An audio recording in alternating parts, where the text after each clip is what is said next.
মিথিলার বয়স ৭ বছর। সে গ্রামের ছোট্ট একটি হলুদ ঘরে থাকে। বিকেলে সে গ্রামের পাশে সবুজ মাঠে হাঁটতে যায়। একদিন মাঠের পাশে ছোট্ট একটি পুকুরের ধারে হাঁটতে হাঁটতে মিথিলা দেখল একটি কচ্ছপ ঘাসের ওপর বসে আছে। মিথিলা অবাক হয়ে বলল, আরে, তুমি এখানে একা বসে আছো কেন? হঠাৎ কচ্ছপটি মিষ্টি গলায় বলল, হ্যালো মিথিলা, আমার নাম টুকু।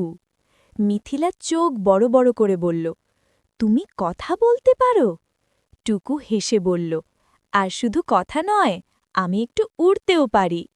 এটা বলেই টুকু ধীরে ধীরে তার ছোট্ট পা নেড়ে ওপরে ভেসে উঠল। মিথিলা খুশিতে হাততালি দিল। মিথিলা বলল, ওয়াও, আমাকেও কি একটু ঘুরিয়ে আনবে?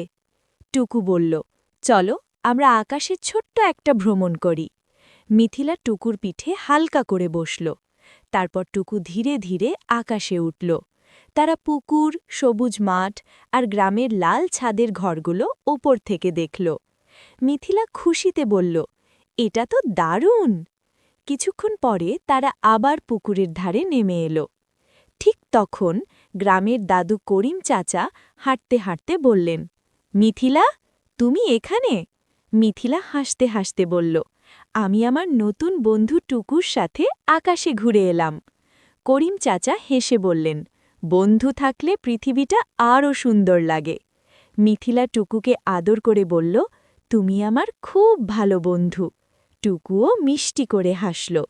নৈতিক শিক্ষা: সত্যিকারের বন্ধুত্ব আমাদের জীবনে আনন্দ আর নতুন অভিজ্ঞতা এনে দেয়।